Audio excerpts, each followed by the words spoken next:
ವಾಗ್ಗೇಯಕಾರರ ಪರಿಚಯ. ಶ್ಯಾಮಶಾಸ್ತ್ರಿಗಳು ಕ್ರಿಸ್ತಶಕ 1762 1827.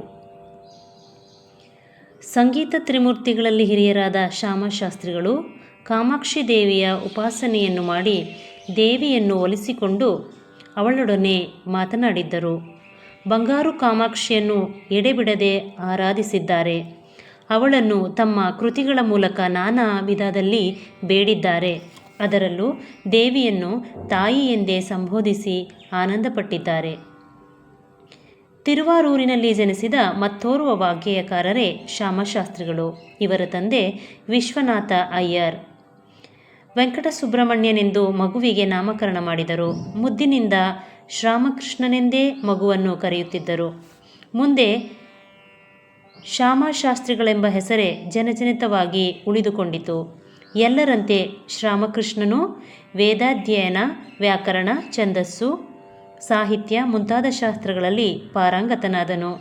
ಸಂಗೀತವನ್ನು ತಮ್ಮ ಸೋದರ ಮಾವನಿಂದ ಕಲಿತನು. ಯೋಗಿಗಳಾದ ಸಂಗೀತ ಸ್ವಾಮಿಗಳು ಆಗಿಂದಾಗ್ಗೆ ವಿಶ್ವನಾಥಯ್ಯರನ್ನು ಭೇಟಿ ಮಾಡಲು ಬರುತ್ತಿದ್ದರು. ವರ್ಚಸ್ವಿಯಾದ ಬಾಲಕನನ್ನು ನೋಡಿ ಸಂತೋಷಿಸಿ ಸಂಗೀತದಲ್ಲಿ ಉನ್ನತ ಶಿಕ್ಷಣವನ್ನು ನೀಡಲು ಒಪ್ಪಿಗೆಯನ್ನಿತ್ತರು. ಇದಲ್ಲದೆ ಶ್ರೀ ವಿದ್ಯಾಮಂತ್ರವನ್ನು ಬಾಲಕನಿಗೆ ಉಪದೇಶಿಸಿದರು. ಗುರುಗಳ ಆಶ್ರಯದಲ್ಲಿ ಶ್ಯಾಮಶಾಸ್ತ್ರಿಗಳು ಸಂಗೀತದಲ್ಲಿ ವಿಶೇಷ ಪರಿಣತಿಯನ್ನು ಹೊಂದಿ ರಾಗಾಲಾಪನೆ, ರಾಗ, ತಾನ, ಪಲ್ಲವಿಗಳಲ್ಲಿ ಪ್ರಾವೀಣ್ಯತೆಯನ್ನು ಪಡೆದರು. ಸಂಗೀತದಲ್ಲಿ ಹಿರಿಯ ವಾಗ್ಗೇಯಕಾರರೆನಿಸಿ ಶ್ಯಾಮಕೃಷ್ಣನೆಂಬ ಅಂಕಿತದಲ್ಲಿ ಅನೇಕ ಸ್ವರಜತಿ, ವರ್ಣ ಕೃತಿಗಳನ್ನು ರಚಿಸಿದರು. ಇವರ ಕೃತಿಗಳು ಹೆಚ್ಚಾಗಿ ತೆಲುಗು ಭಾಷೆಯಲ್ಲಿದ್ದರೂ ಸಂಸ್ಕೃತ ಮತ್ತು ತಮಿಳಿನಲ್ಲೂ ಕೆಲವು ಕೃತಿಗಳನ್ನು ರಚಿಸಿದ್ದಾರೆ. ತಾಳ ಪ್ರಸಾರಗಳ ವಿವರಣೆಯನ್ನು ಬರೆದು ಮುಂದಿನ ಪೀಳಿಗೆಗೆ ನೀಡಿದ್ದಾರೆ.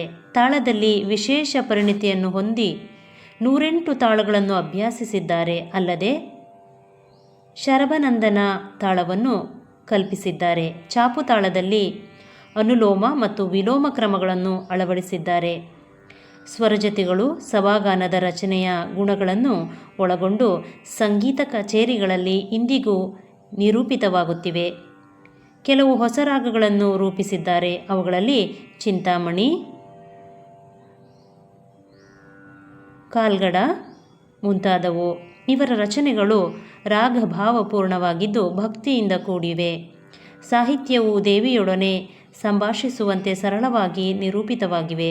ಕೆಲವು ಕೃತಿಗಳು ಸ್ವರ ಸಾಹಿತ್ಯಗಳು, ಚಿಟ್ಟೆ ಸ್ವರಗಳು ಕಂಡುಬರುತ್ತವೆ.